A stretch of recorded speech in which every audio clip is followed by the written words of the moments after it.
Hey YouTube, I want to thank you guys for tuning in again, and I also wanted to start out by thanking all my initial subscribers for helping me get my channel off to a great start. It's much appreciated, and if you haven't hit that subscribe button, feel free to do so. I'm going to be doing a lot more of these kinds of videos in the future, and hit that little bell there to the right and you'll get notifications when I post up new videos. Now, in my first video, I had a request, hey Baxter, from Mr. David Peters about gear and doing different kinds of loadouts for different kinds of trips you may be taking in the woods. Now, myself, I'm usually doing one or two things. I'm either hiking on the trail, whether it be the AT or Blue Blaze trails, what have you, or sometimes I just like to go out and camp and do bushcraft type stuff.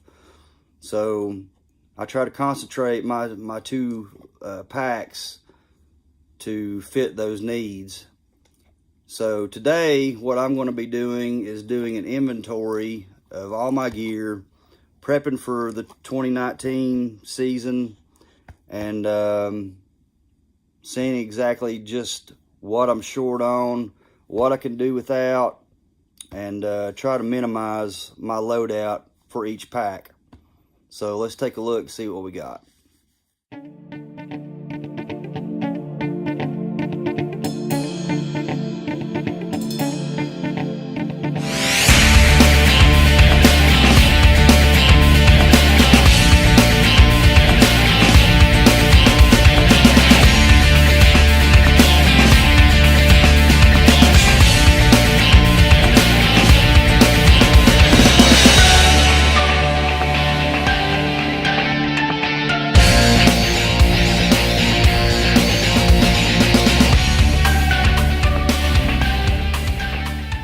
So first, let's start off by showing you my two packs that I use the most.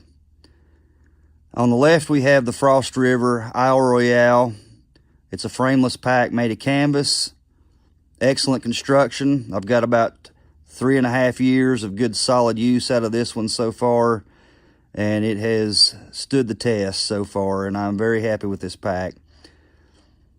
And obviously, it is much bigger in size than my day pack, which is on the right. And I use the Frost River pack for my 2 to 3 day and beyond outings, where I can obviously stow a lot more gear. And the pack on the right is pretty much your average economy army style pack. You can get these on Amazon, I think, all day long for probably 25-30 bucks. It has some small strap attachments there on the front and the sides, which I like, and it's a good lightweight pack to get me through on the half day hikes, etc. So with that, let's go look at our actual gear that's going inside the packs. So I've went ahead and laid out all my gear for the 2019 season. This is both for day hikes and for multiple overnight outings. Now, you'll notice in the middle, I've got a lot of these different colored cinch bags. And I found that these things work great for compartmentalizing all your gear. And what I mean by compartmentalizing is separating your first aid, your food, your technical, your personal hygiene products, etc. So you don't have to dig through your pack. When you need a certain item, you know where it's going to be and you can go right to it. And also, I do a lot of swapping from pack to pack, given the circumstances that I may where I may need this or may need that. So I do a lot of rob Peter to pay Paul.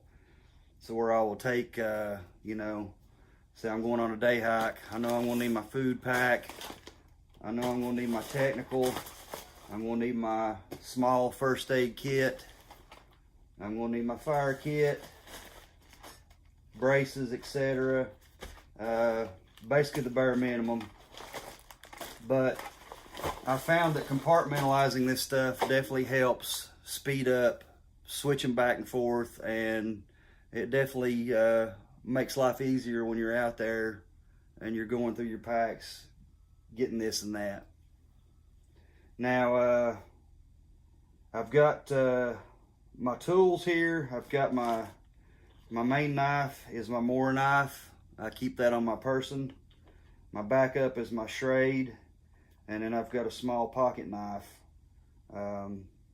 With a lot of my gear, I've found that, of course, it's always good to have a reliable backup, and sometimes even a backup to your backup. In that case,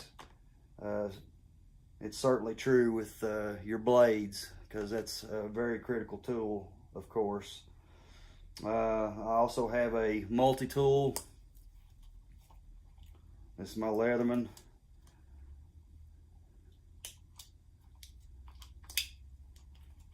And one tool that I never leave home without is the Bahco Laplander.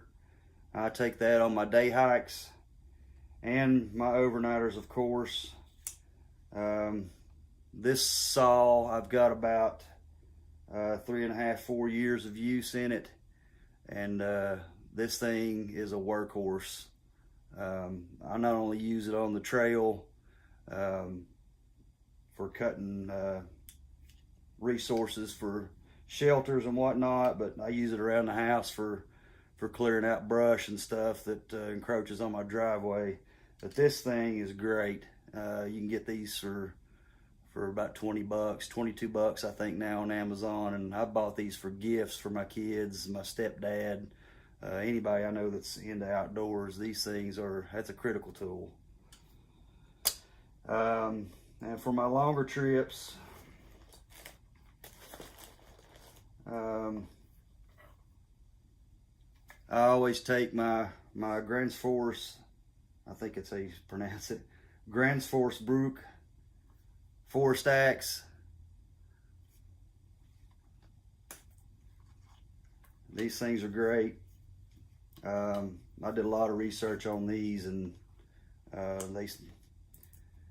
you can't beat the craftsmanship of these things. And yeah, I have no complaints about this axe. It's also a very valuable tool, of course, in working with wood. And it'll go through just about anything.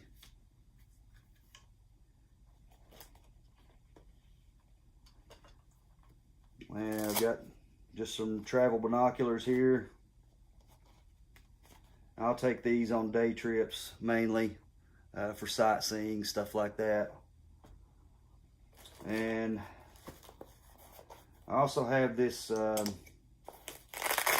Fivejoy camp shovel.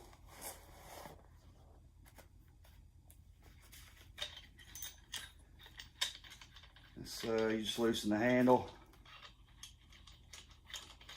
tighten her back up, lock it down.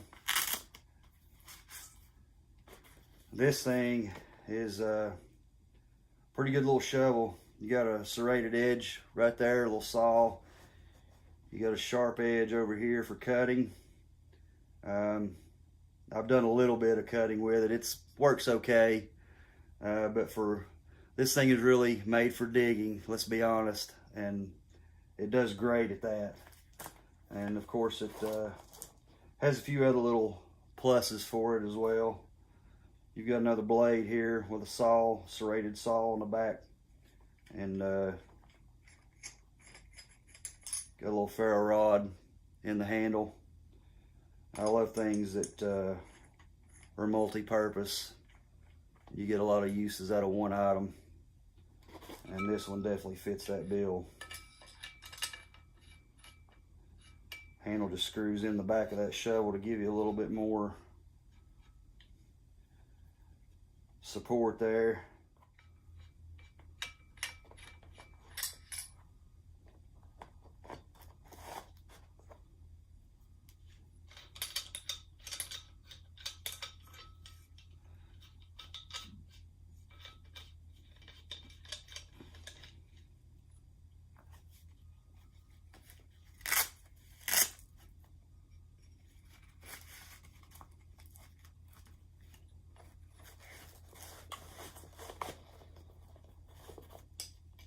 And then of course, I like the little carry case.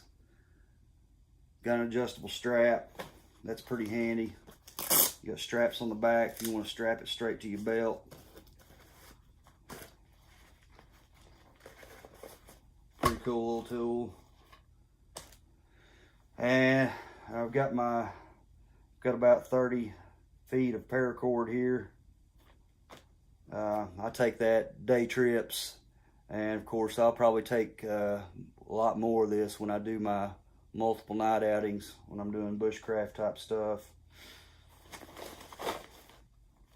Just a camp towel, just to dry off, personal use. This is a PT pod. Just kind of folds out. Stays attached to the pack there. Dries quick. Very useful item to have around camp. Just kind of stuff it back in there and zip her back up.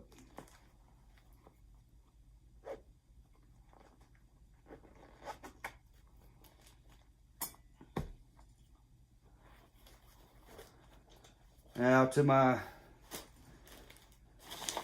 cinch bags here. Of course, this is my food bag. This will vary in size. Right now I've got it packed for an overnighter. And I'm currently keeping my water kit in with my food pack. So I definitely think I want to get another cinch bag, preferably blue. That's a rain cover. So I'm a little OCD about my gear, if you can't tell. I like to color code my stuff, but it just makes it quicker to spot in your bag, especially low light conditions or whatnot. You know what you're looking for. But anyway, I keep my water stuff. I've got a little Sawyer mini filter. There's the bag that goes with it.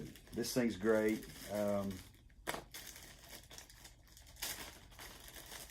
These run about 20 bucks, give or take. You can get these at Walmart. They're compact. This is my main water filtration device. And on the back here, it's threaded to fit a normal size water bottle. So if you got a water bottle on you and you empty that thing out, you can still use it to gather water from your source, wherever it may be. Hook that bottle up to the back and you just drink straight. You know, the filter's on the end of the bottle and you just drink straight from it, or you can filter out into another device if you want to do that. But this thing is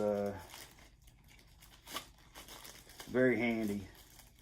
I know I never use the plunger, but I usually either use this or use another water to collect my my unfiltered water and then run it through that.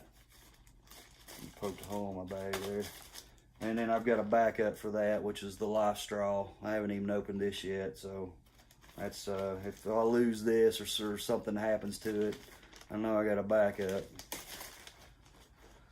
And other than that, in my food sack, I've just got, you know, I keep MREs or my meals, coffee, what have you.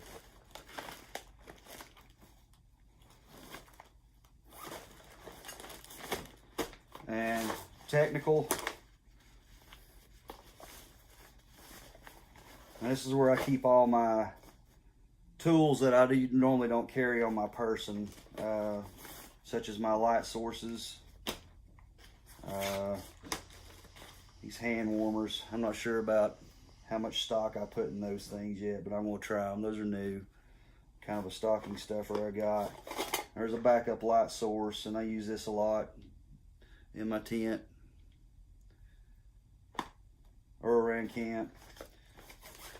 A glow stick if I need to mark something. I've got a backup water bottle there. I've got some fishing line, which can double for just work stuff around camp. If you need to tie some stuff together, you run short on paracord, you can always go to this. And of course, the main use is for fishing. There's my little fishing kit.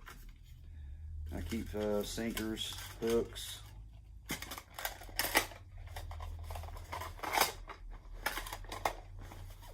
And of course my sharpening stone, my whetstone for my axe.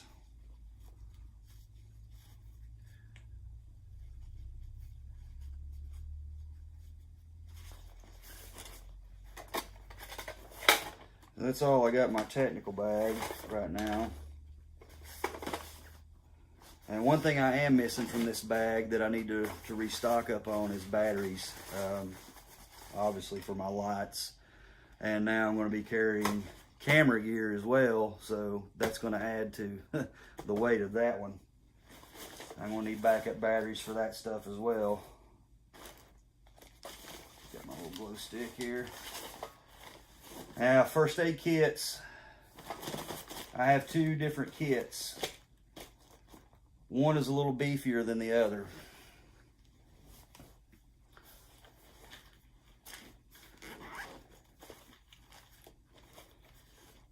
And I keep an ace bandage. I keep stuff like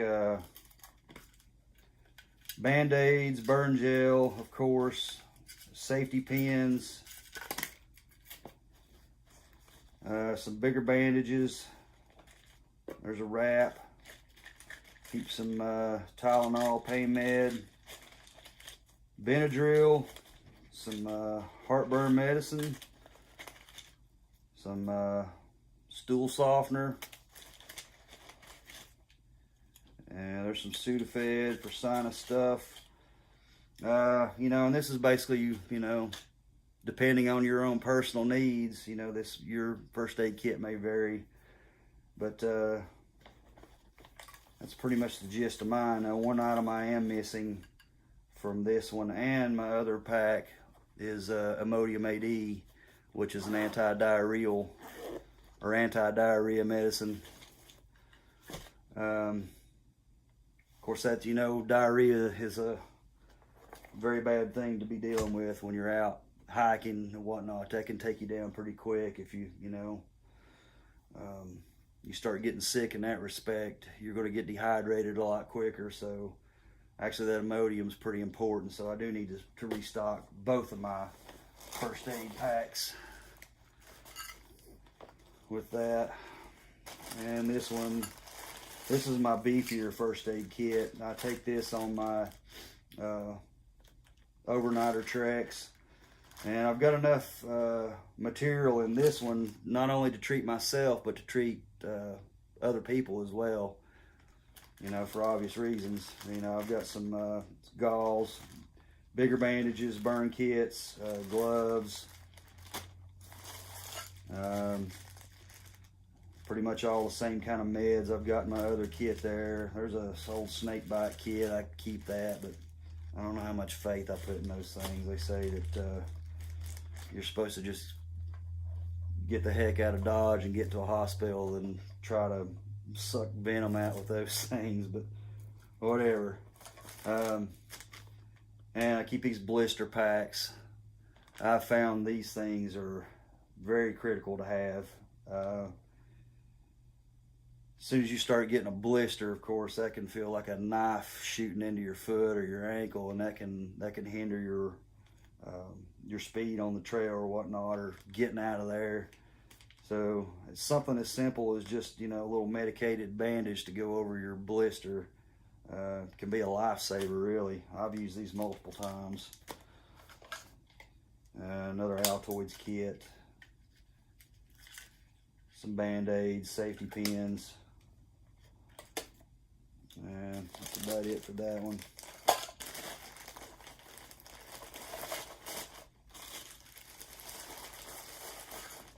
But I usually keep these two first aid kits separated. I keep this one for the big trips and the little one there for the day hikes. And a fire kit.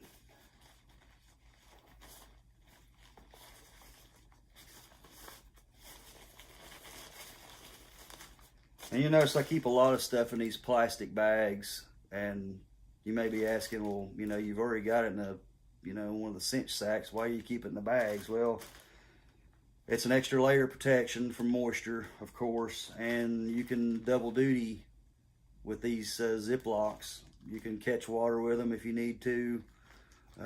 Use them for other stuff around camp, if you know, what have you. And I keep multiple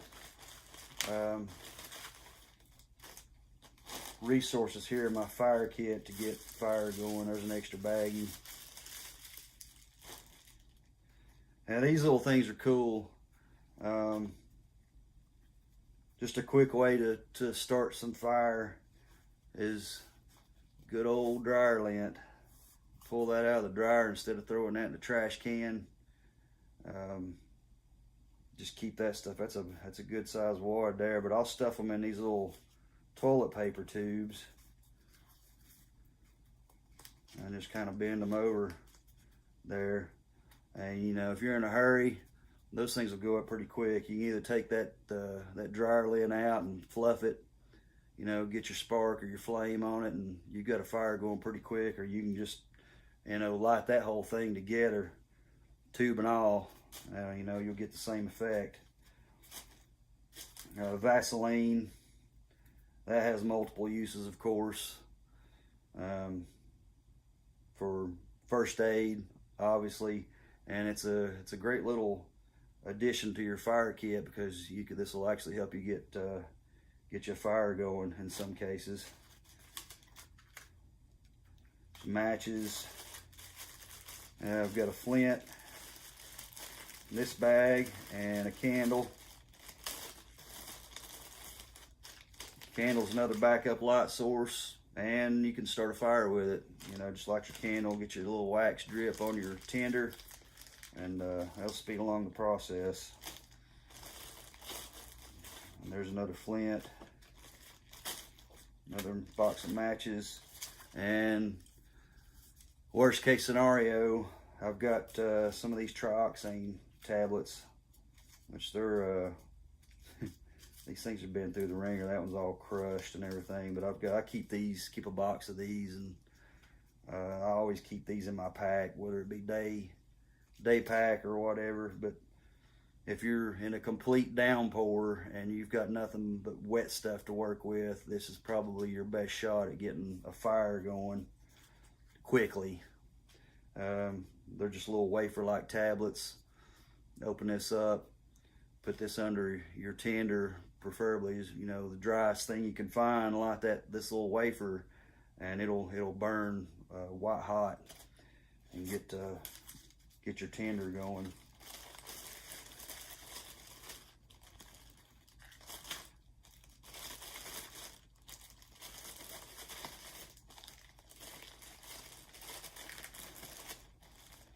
But that is my fire kit. I'm trying to stuff everything in my candle bag here. I was like, I knew this stuff fit in there before,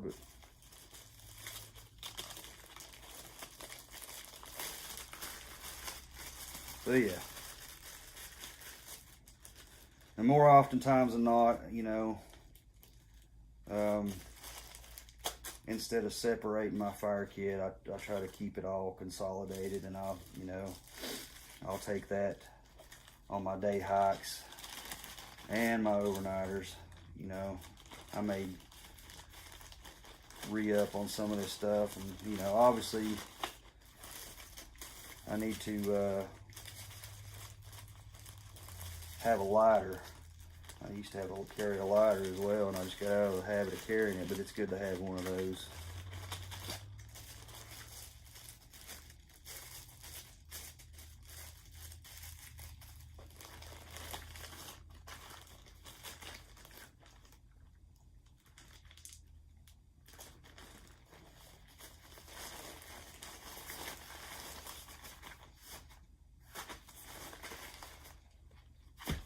And let's see over here, this is personal hygiene, toiletries, toothpaste, wipes, dental floss, you name it, you know, of course, your, you know, soap, all your personal items. I keep all that stuff separated as well. This is an inflatable camp pillow, my rain cover. This is usually hanging on the outside of my pack.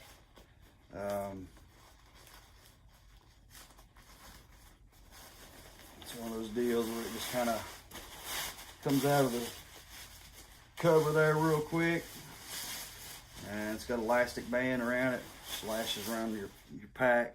It's that'll keep it good and dry. If you get in a pinch, get caught in a downpour. And it actually has come in handy a few times. I've been caught in the Smokies and on the AT and some unexpected torrential downpours, and I may get wet, but I know when I get to a place and get situated, I know all my gear is going to be dry. Just good peace of mind.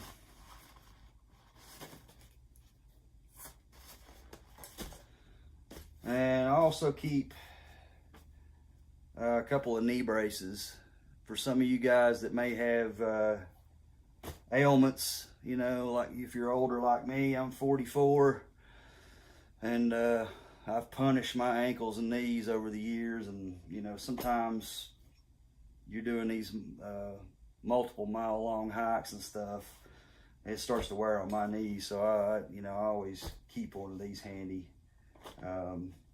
Actually, my first trip a few weeks ago, I forgot to take this and I regretted it sorely. No pun intended. I keep a little flask. Obviously, that one's not for party time. It's not very big, but on those cold nights, a good shot of Jack Daniels, that'll warm you up pretty quick. I always like to keep carabiners on my pack, on the outside especially, you know, on the rings and stuff. I need to hang stuff from the outside of my pack, like, you know, like my rain bag, for example, here. Water bottles, something I need to get to quick, and I don't want to dig through my pack. This is my little external battery charger for my phone and stuff. This is something I haven't carried a lot in the past, but now that I'm filming, and I figured I'm going to need this. And also, you know, of course, nowadays your phone is your lifeline out of there if you get in an emergency situation. So, and you've been out there for a while, your battery's going dead, this might make or break you. It might give you enough charge to get that call through. So I keep that on me now. A little bit of Gorilla Tape. Well, obviously I'm not going to take this whole roll, but I'll roll off enough tape around a lighter or a ink pen or something like that, something that I'm already using in my pack. This is good for sealing leaks on tarps, etc., bags. And the Gorilla Tape's a little bit better than the duct tape. You can use duct tape, of course, but this stuff's like, it's like the Sherman tank of tapes, I guess. And my water bottles, I keep a 48 ounce Hygiene camp cup. That's usually hanging off my pack. Camp stove.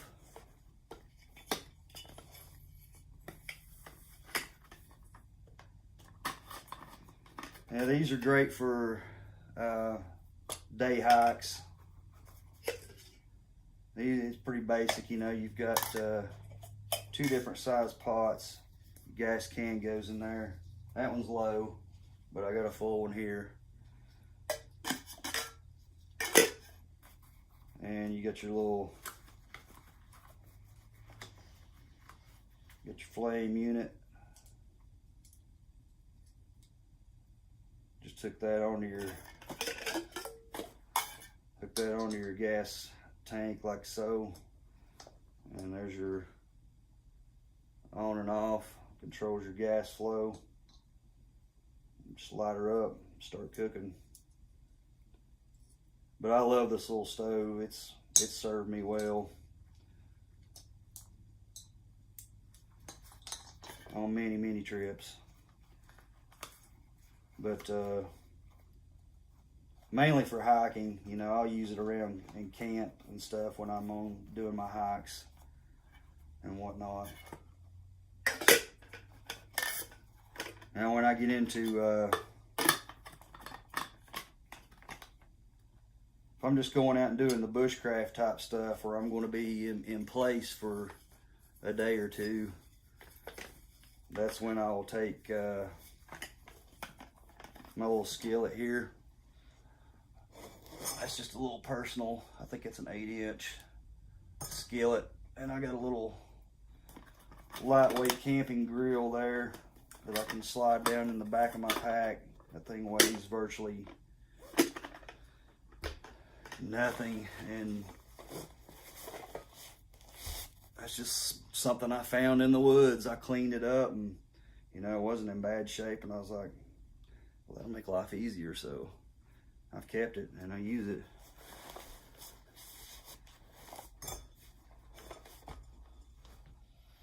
And as far as my sleeping gear, I've got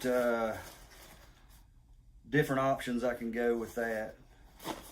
This is an inflatable camp mat. It's Therm-A-Rest. I'm not going to drag that out of there, but it's one of those self-inflating ones, you know. It's a full-size mat. And this is my Hennessy Hammock set up, the Expedition. And when I'm on the trail, beating feet, this is usually what I take. It goes up quick, tears down quick, and I'll do some videos later on those. But when you're on the move, that's the way to go. And I've also got this is a SJK satellite tarp. I think this one is I think it's a 12 by 12. It's 1 pound, 14.7 ounces. But these little tarps are great. They've got little the eyelets, you know, in the critical places where you need them to make different. I don't know if you can see that.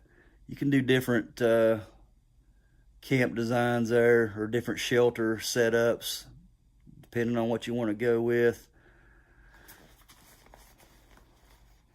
This thing has come in handy. I actually use this right now on my bushcraft shelter. I just lash this on the back side of it, on the lean-to, and it's a great little item there. And got my Therm-A-Rest mat. I usually take that with my big pack. That's just an extra layer of padding to sleep on. Of course, the better, you know, I've got the inflatable here, and I've also got the this one, which is a fold-out kind of an egg crate, spongy type material. Usually when I do both of these, I sleep like a baby, even with no sleeping bag, you know.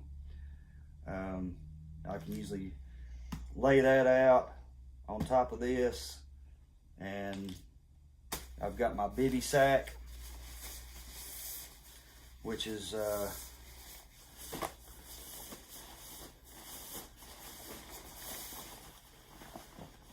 this is an insulated sack that's you're supposed to put your sleeping bag down in, and it keeps your bag dry, so they say.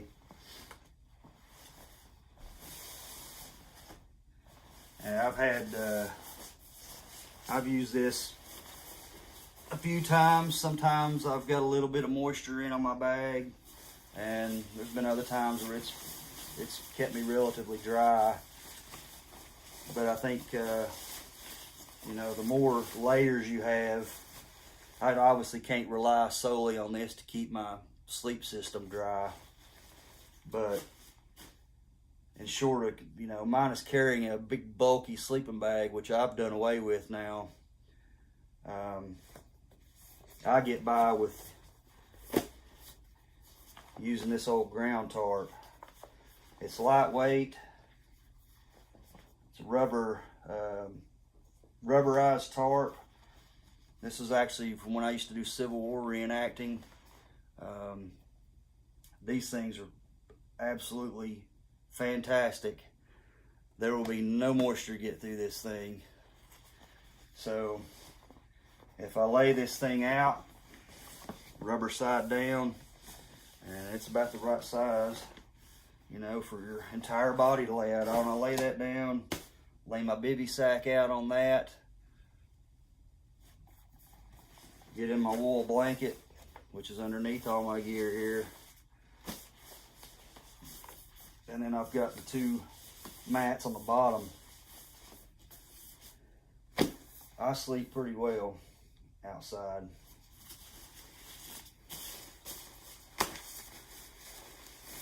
Now the only exception would be, of course, if I knew I was going to do a winter camp, and you know, we're talking temperatures down into the single digits or teens.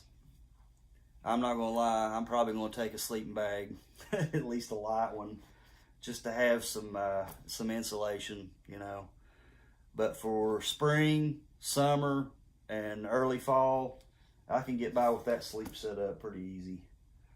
You know, and of course, most of my trail hiking I do in the warmer months, so I get by with a hammock, and you would need some level of insulation underneath you with a hammock, of course, because you're suspended in the hammock up in the air, and you've got that wind coming underneath you, and it's like a refrigerator. If you don't have a good layer underneath you to keep that wind from hitting the bottom of your hammock and cooling your body, you'll have a very cold night. So that's my gear in total, and I've minimized quite a bit, and I know I need to grab a few things, some batteries, a lighter, and I need to get some Imodium for my first aid kits. It's not a whole lot, but I think I'm pretty much good to go for the year. And one thing I forgot, I always keep a couple trash bags just to keep things clean. You know, you're out there eating and whatnot, and you don't want to leave trash behind, or at least I don't. Leave no trace. So I keep these, and any trash I got, I'll haul it out. You know, of course, you can use these trash bags for other things as well. But that's my gear.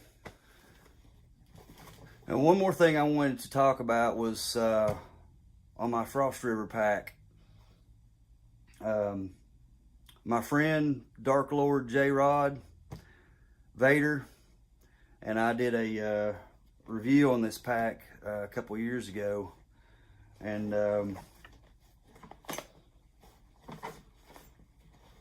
one little tip I might be able to pass along to you, being as this is a frameless pack. You know, the first few times I used it, it was always a constant battle trying to keep gear situated and the weight distributed evenly on the pack without getting little lumps and stuff in your pack, just kind of rubbing on your back in different spots, you know, and it was a constant battle. So one thing I learned from Mr. Dave Canterbury was just take you can see down in there, that's just a kitchen trash can. It's 19 inches, I believe, and I had to cut a little bit, about 2.5 inches off the top, but it fit right down in my pack, in the Frost River pack, and this solved a few problems. One being, I've got a kind of a rigid surface there. I can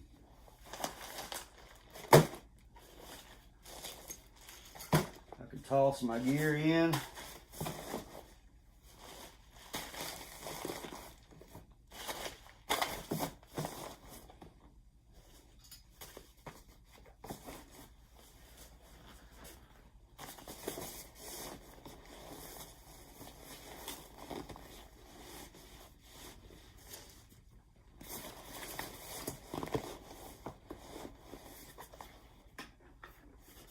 And I'm just making quick work of this, but so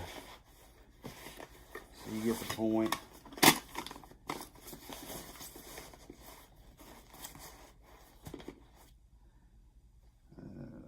This is carry stuff, and the rest of that stuff will go in the side.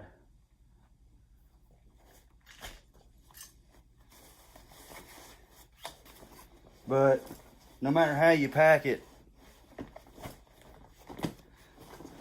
the back stays good and flat.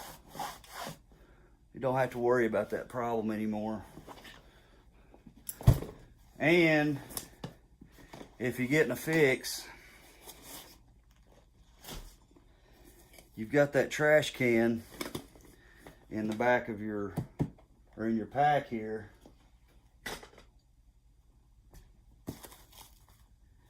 You can take that out and haul quite a bit of water with it if you had to.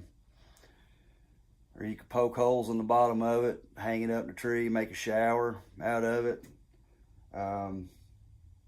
I've seen a few people talk about actually cutting the front face of that trash can out to where you can actually get a little bit more room.